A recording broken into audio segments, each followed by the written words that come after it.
Hello, happy Resurrection Sunday. I am going to give you just a little bit of update on my sister locks, what I've been doing. It's been 1 year and 6 months since I've had my sister locks installed, and I am very excited to let you know what's been going on. See you in a minute. Don't you understand? Your love is a one in a million. It goes on and on and on. You give. All right, so it's been 1 year and 6 months since I've had my sister locks installed, and there has been so many things that's happened in that time. I want to share with you some of the great things, some of the not so great things like bunching that I've had happening, but with all the things that's happened, I am still very pleased with my sister locks, and I'm very happy where I am, and it's still the best hair decision I've made. First, one of the things that I want to just let you all know is that everyone's sister lock journey is very different. It's very particular and specific to your hair type. The care that you give to your hair, the attention that you give to it, as well as your loctician and whether you take the advice. And then just some things along the way that you really can't control. But in saying that, your journey should definitely be one that you document so that you can see where you were and where you came from. So this is my journey, and I'm documenting it so that you all can see. And hopefully they'll be able to add some great tips for you, and so that you can use along your journey as well. So first I want to talk about shrinkage. I hate to come in with the one thing that everyone with sister locks don't want to deal with, but shrinkage is it. Like, looking at my hair right now, you'll see, well, here's a before picture when I first got my sister locks installed. And this was October of 21. And this is my hair now. This is actually after I've done a braid out, and it's not necessarily an intentional braid out, but I still braid my hair to allow it to dry. And I'll get into that in more detail when I tell you about the braiding and banding, because that is very important on how some things work for some people and not for others. And not that it doesn't work, but how something else can work better for your hair type, or your hair texture, and how you like it. So for instance, my hair stretched out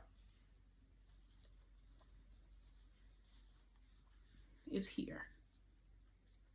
Okay, versus this side when it's kind of fluffy and not stretched out or not braided. So now I gotta kind of fluff it and push it back. But the shrinkage, once you do certain things to your hair, like the braid out or the twist out and things like that, you will see a lot of shrinkage. And then not only that, just the recoil and the locking of your hair causes it to look like it's shrinking, because the locking brings all of your hair at the ends and kind of causes it to bunch. Well, not necessarily bunch, but come together to start the locking process. And speaking of bunching, that's another thing that we'll go into, but shrinkage has not been that bad for me, and I'll give you kind of like a 360 of my hair. It hasn't been bad, but I have noticed that that when I do a braid out, that my hair is a lot shorter.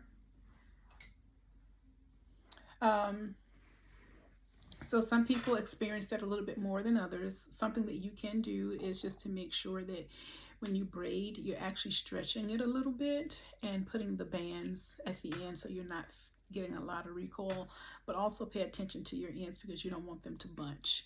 You don't want them to break from all the tension. And I only braid out maybe once or twice a month.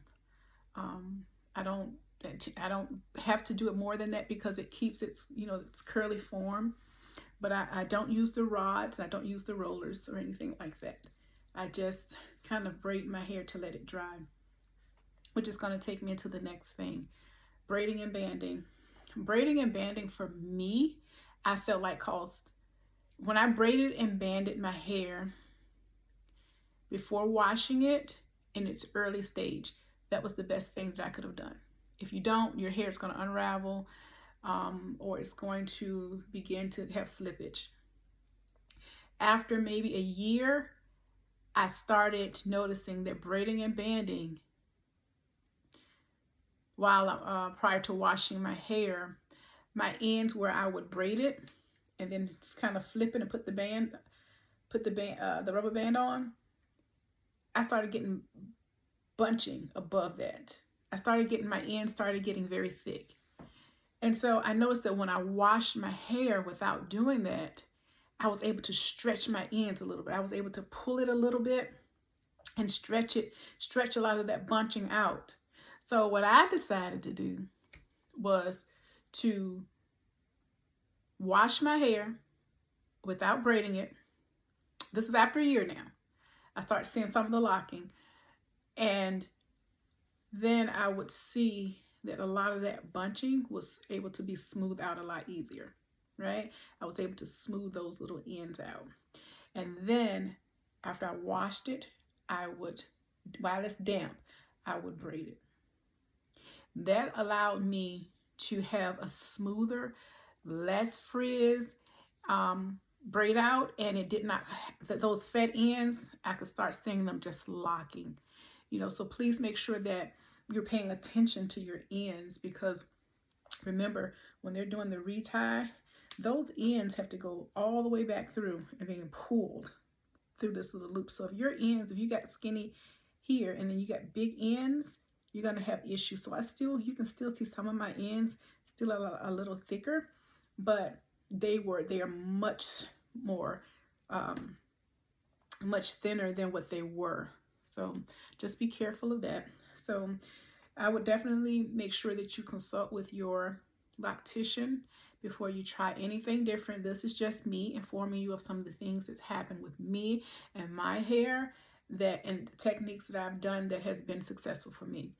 The other thing is that with my bunching, and I'm going to show you what bunching is and what that looked like for me. Let me just find some, because for me, they were on top. Okay, so here's one. So as you can see, my hair is thin all the way, and then you get to the end. Let's see if I can do it this way, because it's a little longer. And you see how thick that is right there. See the difference? And I have a few of these. Here, what I just do is when I work on it, or when I begin to stretch it, I just do that kind of just a little pull like that as I'm washing it. And as you can see how I did that, it's kind of straightens it a little bit. I don't put too much tension on it. I just kind of do that. And then I braid it down. And I don't braid it often, maybe twice a month. And that does it for me. And I can start to see it that over time that it's getting thinner. And my loctician reassured me that it's going to start to, as it's locking, starting to lock more, and those ends are going to start to get thinner. But you still want to make sure to pay attention to that, because you don't want those big ends having to go through that little loop when you're getting your hair retied. Shampoo. The shampoo matters. I have a video, and I'll put it down below, where I talked about this type of shampoo that you use versus the Sisterlocks starter shampoo. Whether you use that or not, use the Sisterlocks starter shampoo. Here's why people don't use the shampoo, and then they get this aha moment, because I think they were probably so excited to get their Sisterlocks that they just did not hear the loctician say this. And I know every certified Sisterlock technician has told the folks this one particular thing. Use your Sisterlock shampoo because it makes it gets your hair prepared for the locking process. A lot of the other shampoos cause your hair to be softer, does not, it has all these other chemicals and things in there, and your hair is not necessarily preparing your hair for the locking process. Please use the Sisterlocks shampoo, but what has happened is that people don't see the suds. They say, oh, I'm having to use a lot of it because they don't see the suds. If you use a handy dandy spray bottle, put however much Sisterlocks shampoo you want in there and water.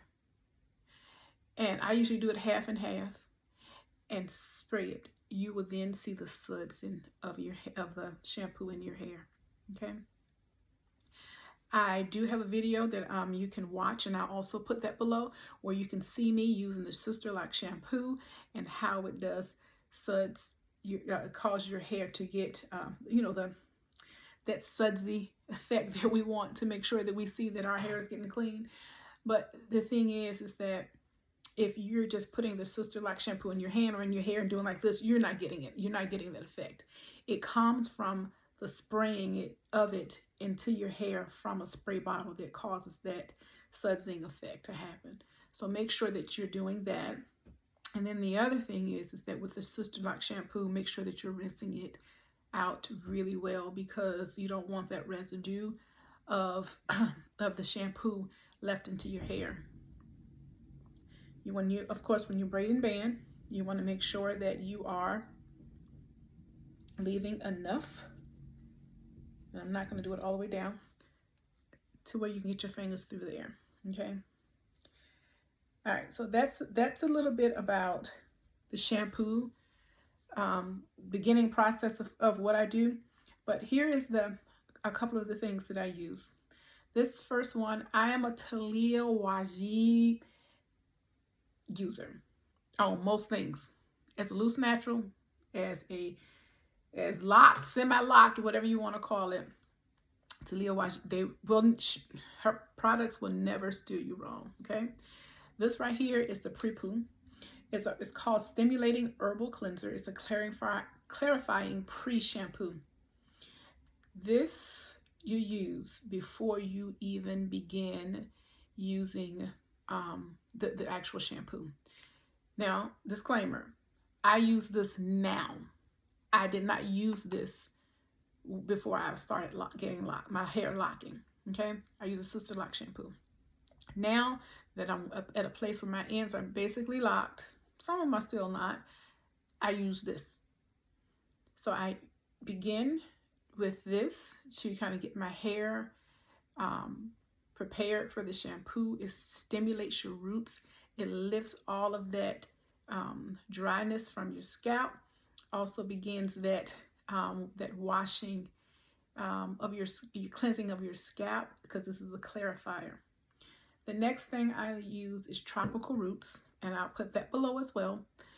The Tropical Roots is, I promise you, if you use that, you will not have any thoughts of, oh, my hair is dry, there's no moisture, it's not clean, it's flaking. You will really have a good outcome if you make sure that you're using that regularly when you have your wash. That's all I use. I don't add any oil. I don't add any conditioners. I don't do anything. Sometimes when I go to my loctician, she may say have a couple of dry areas in the back. I may just take a little oil, put it on my finger, and do it like that. Sometimes she'll do it and put it right there, directly on the place of some scalp. Sometimes it's not necessary. But the integrity of my locks, I don't want that white residue that a lot of people get. I don't want any of that gunky feeling of my locks. And that's why I think people used to call locks dreadlocks. No matter what type of locks you have, there's nothing that should be dreadful about them. So Sisterlocks should also look like healthy, natural hair. You should have a nice body, and it should not be weighed down. You should be able to do any style, the same type of styles that you did when you were loose. It's just now that they're locked. Okay. The other thing is with my my Sisterlocks, I am now starting to do little styles. I was plain Jane with them the entire time that I had them. And the reason why is because I was just so afraid that something would happen. I used to have dreams that I still do. I still have dreams that something has happened and I wash my hair, and when I take get out of the shower, I have a full relaxer. I had those dreams. A full relaxer, a full-on bone straight relaxer. And so a lot of those things is in my head, make me not want to do the roller sets. But now I do just different styles, and it's still nothing major. I may just put it up and I'll braid it up and have maybe one side down. As a matter of fact, I usually don't even wear a center part. I'm usually like to one side versus the other, but that's how I braided it when I washed it. So this is where I am today. Sometimes, as you see, I have the braid out. Sometimes I'll just put it to where everything is in the front, and I have kind of like this little updo. It's getting a little too long for that now, as you can see. But there's a lot of things you can do with your hair. But this was one of my little favorites too, where I didn't have to do a lot with it. And then just pulling it back sometimes. I got a big old head and a big old forehead, but sometimes you just need to accentuate it. So there are times where I play with my hair a little bit, and I put one side up, one side over, and just have a little, just have my hair up where I can just have some type of different style to it, depending on what I'm wearing. If I wear something off the shoulder, this is my go-to style. Now I'll show you a picture of that too down below. But there's so many things that you can do with your Sisterlocks, and I'm just so glad that I have it now. The one thing that I wanted to do, I'm not sure if I will do it, but it's to get a little color. I'm very particular for a lot of reasons with color because one, I've only had my hair colored I think once before with a permanent color, and it did not do well, and I think it was user error. Because I lift very easily, and I only had it in the crown of my head, and it took years, at least 10 or 15 years for my hair to get back its strength at the top, from having that color and dye in my hair. So that is just, it did not do well with me, and so I'm very particular and a little afraid to get color. But right now, my hair looks a lot darker than what I'm used to. And believe it or not, my hair is like a sandy brown, but being locked makes my hair appear to be darker than what it is.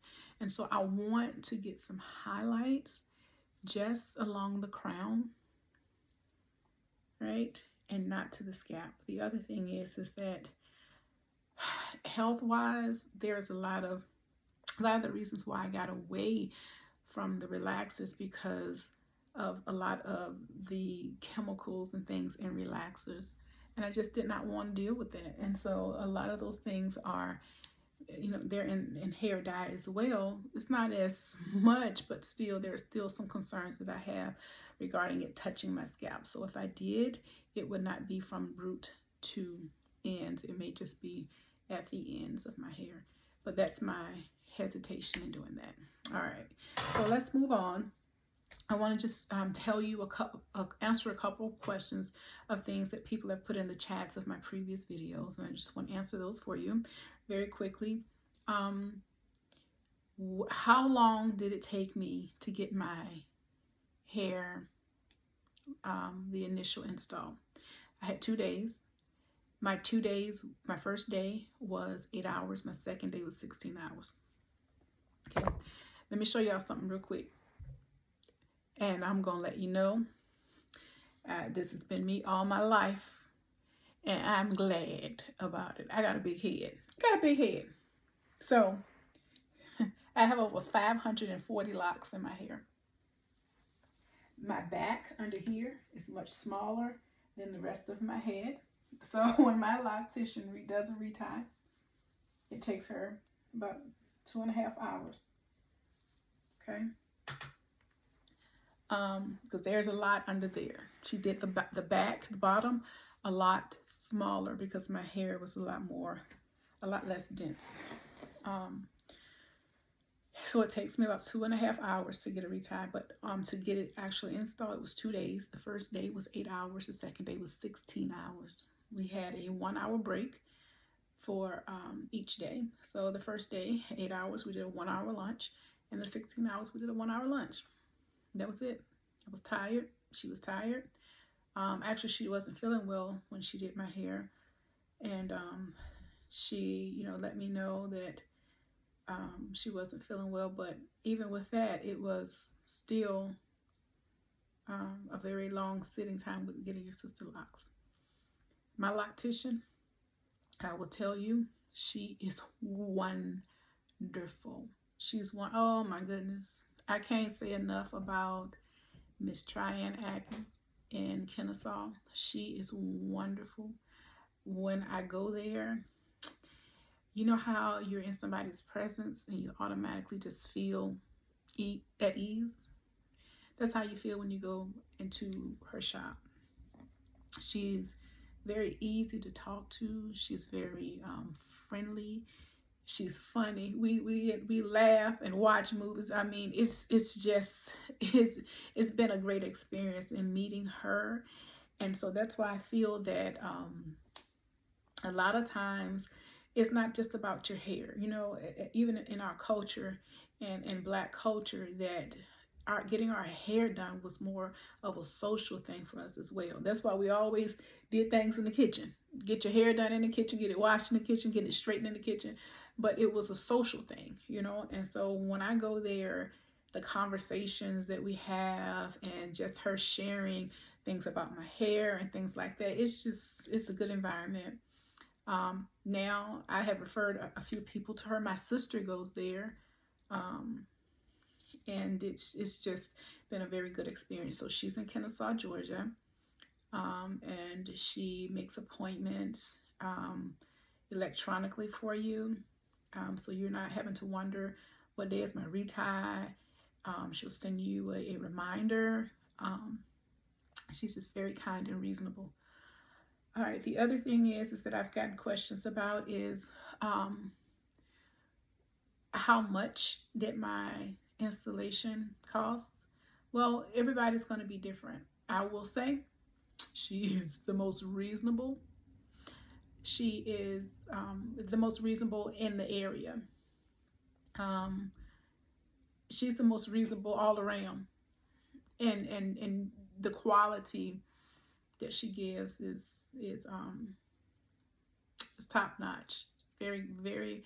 She is by the book with what the Sister Lock trademark requires you to have, the things to look out for. And I was just very so blessed to be able to have someone who was that knowledgeable and that serious about keeping that trademark of what should be with your hair, keeping your grid line, all those things. Like, she really goes in to tell you at your consultation what's what to expect.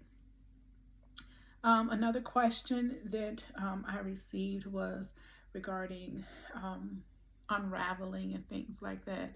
I have had times where some of mine unravel just when or it will, or slippage. I have two right here in the front because they've broken. And I know that here around my edge has been a very weak area for me. But what's happened is when it happens, she's made just them very small. And so now I should just retire. If it happens, when I go back, she just retire it and begin it again. So when I wash it, it's like these are new again. I just make sure that I braid and band until they lock. Not a lot of issues. So I just wanted to give you all an update on what's been going on, what's been happening. All the ooh girls, I love your hair, but I don't know if I want to do it. Do it. Please do it. You will find yourself, if you are somebody who's late to work getting you to do your hair, you'll find yourself at work on time. It was me. If you are that person who don't want to sit all day while your hair is drying from a twist out, you'll be relieved. But I want to also just leave you with this last thing. Make sure that you don't think that you can get your hair in Sisterlocks and leave it and don't do anything. You have to do the work, because you will waste your time, your money, and have to have your hair redone. You will, if you just think you're going to wash it and it's going to go, your ends are going to, your roots are going to start to marry and they're going to start locking together. You still have to take care of your locks. You still have to do the work. You still have to make sure that you're taking care of your ends and that you are keeping it. You can't just go around and think that locks are not going to be dreaded if you don't take care of them. They will marry at the roots if you don't. So please make sure that you represent the sister lock culture. When they see you, they see it, and that you are feeling as good about your locks as you should, because that's truly what it's about. If you do not have a loctician, go to the Sister Lock website. Don't mess with anybody that is not certified, because this is a trademark and you want to make sure that you're getting top quality. And I'm not saying that it's not going to be good, but if you want a good experience, go there. Just go there. That's where you should go. I can't say nothing about anybody else's quality. I'll just leave it at that. But that's it. That's all. That's the video. I'm loving my hair. I'm loving everything about it. And I hope that you all decide to do this. And I hope that you will love your hair as well. Ask any questions below. Don't forget to subscribe and like. And I'll see you all on the next video. What's in my world? Don't you understand?